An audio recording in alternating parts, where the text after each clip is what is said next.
Open our eyes to you, O loving God. Open our hearts.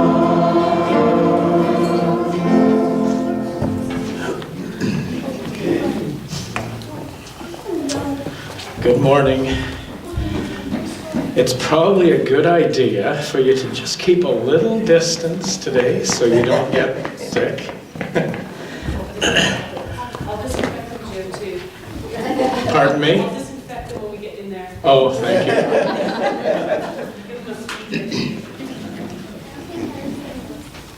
No. Maybe Ellie's already been sick. Have you already been sick? You won't get this? Good to see you all this morning. I need this space though, so if you can sit down on that step, that would be great. And I just want to say before I start, I am so thankful to be in this community where I can confidently and without hesitation ask people to help. So thanks, Jim, for keeping me from hacking all the way through this.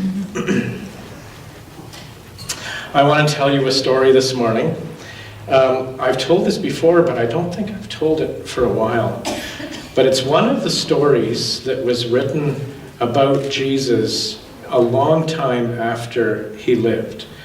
And most people today would say that this didn't actually happen. It's sort of like fairy tales, where it's a story that's meant to tell us something about something, but not really be about that. Does that make any sense?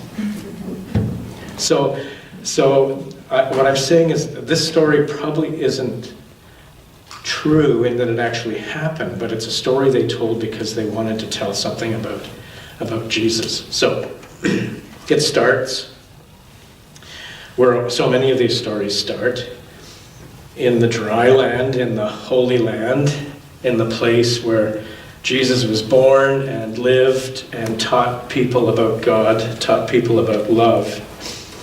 And what happened in this, when this story starts, Jesus, and actually it was supposed to be 3 of his followers, but I forgot one of them this morning, so I'm making the story even a little bit different. So Jesus and 2 of his followers had been going from town to town, teaching people about love.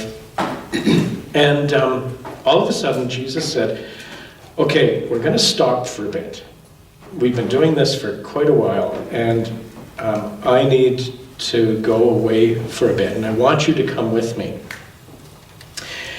And what he did was he took them up a mountain.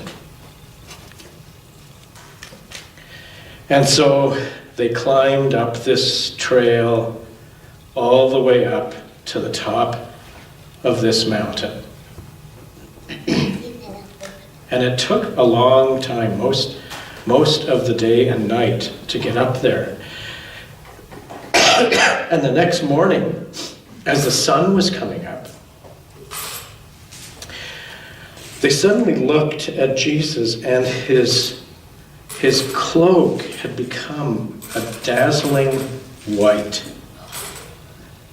It seemed to shine. And not only did his cloak shine, but he seemed to shine like he was filled with light from the inside out, and he shone. His head and his hands and his feet, everything that they could see was just glowing. And as if that wasn't enough, all of a sudden, 2 figures appeared next to Jesus, one on each side. And one of them was Moses, who had been the person who had given the people the 10 Commandments hundreds of years before. And he appeared. And the other was Elijah, who was one of the prophets who helped people to understand how the world might be different one day.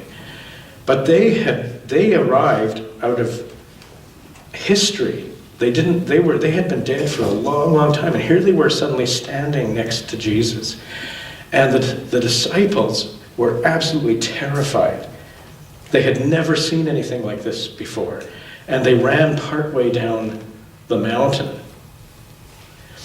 Well, it didn't end there, because then all of a sudden this huge cloud appeared. Oh, I know this story now. Huge cloud. And the cloud came down over the mountain, hiding everything. And they couldn't see Jesus anymore. They couldn't see Moses or Elijah, but all of a sudden they heard this voice in the cloud that said, "This is my son, my beloved. Listen to him." And the disciples fell over. They were so afraid.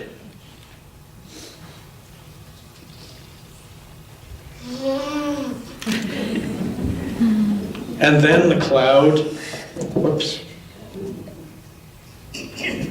the cloud rose and disappeared, and there was Jesus all by himself, just as he had been when they started.